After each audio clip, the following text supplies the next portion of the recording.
தமிழ்நாட்டிலே மூப்பனார் வழியிலே எளிமையும் நேர்மையும் தேசியமும் கலந்த ஒரு தேசிய கட்சியின் தலைவராக இருந்தவர் மூப்பனார். அவருடைய தலைமையில் தமிழ்நாட்டிலே காங்கிரஸ் கட்சி வளர்ந்தமையும், அவர் ஒரு தமிழனாக தில்லியில் என்ன ஒரு விதமான ஆளுமை, அது பார்ப்பதற்கு எங்க எல்லாருக்கும், நான்லாம் இப்போ காலேஜ்லையும் ஸ்கூல்லையும் அதுக்கப்புறம் அரசியலில் முழுமையாக ஈடுபடாட்டியும் அரசியலில் ஒரு இன்ட்ரெஸ்ட் வச்ச ஒரு వ్యక్తి, ஒரு இண்டிவிஜுவலா நான் பார்த்துருக்கிறேன். அவருக்கு நாடளவில் மதிப்பும் மரியாதையும் இருந்தது. பீகார்காரங்களுக்கு அவரை தெரியாது, ஹரியானாக்காரங்களுக்கு அவர் தெரியாது அப்படின்லாம் ஒண்ணுமே இல்லை. நாட்டில் எந்த மூலைக்கு போனாலும் மூப்பனார் அவர்களை ஒரு காங்கிரஸ் கட்சியின் ஒரு தலைவர், அவருக்கு ஒரு ஸ்டேச்சர், இங்கிலீஷ்ல சொல்லணும்னா ஒரு ஸ்டேச்சர் இருந்துச்சு, அதான் ஆளுமை. அதனால அவர் சொன்ன எந்த ஒரு வார்த்தைக்கும் மதிப்பும் இருந்தது.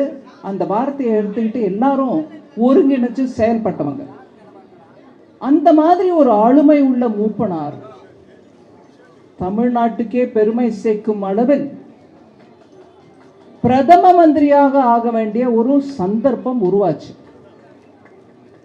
பாரதிய ஜனதா கட்சியின் முன்னாள் தலைவர் அண்ணாமலை அவர்கள் அதை எடுத்து சொன்னார். ஆனா அவர் பிரதமரா ஆக வேண்டிய அந்த தருணத்தில் ஆக விடாம தடுத்த சக்திகள் யாருன்னு கூட நம்மளுக்கு எல்லாருக்கும் தெரியும். இன்னைக்கு தமிழ்நாடு, தமிழ் கல்ச்சர், தமிழ் புகழ் அப்படின்னு திருப்பி திருப்பி பேசுறவங்க ஒரு தமிழனை பிரதமர் ஆக வேண்டிய அந்த தருணத்தில் ஆதரவு தராம தடுத்தாங்க. இதையும் நம்ம மனசுல வச்சுக்கணும், மறந்துட முடியாது. அதுவும் ஏதோ ஒரு தமிழர் இல்லை, அந்த மாதிரி ஆளுமை உள்ள மூப்பனார் அவர்களை தடுத்தாங்க. அதுதான் தமிழ்நாட்டுக்கு நடந்த ஒரு பெரிய துரோகம்னு நான் கருதுறேன். அதனால இன்னும் பல தலைவர்கள் பேச இருக்காங்க. ஆனா அரசியல் இங்க பேசக்கூடாது, புகழஞ்சலி செலுத்த வந்தோம்.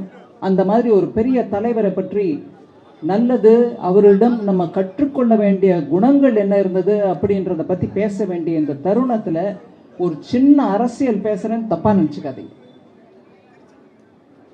தமிழ்நாட்டில் அந்த மாதிரி அவருடைய கொள்கைகளுக்கு ஏற்ற மாதிரி நல்லாட்சி அமைய நம்ம எல்லாரும் முயற்சி செய்ய வேண்டிய தருணம் இது. 2026 வரக்கூடிய தேர்தலில் தமிழகத்தில் ஒரு பெரு மாறுதலை எடுத்துட்டு வரதுக்குரிய தேவை இருக்கு. அந்த தேவையை மக்களுக்கோசம் பூர்த்தி, அதாவது முழுமை அடைய செய்ய வேண்டிய சக்தி உங்க எல்லாருக்கிட்டையும் இருக்கு, நம்ம எல்லாருக்கிட்டையும் இருக்கு.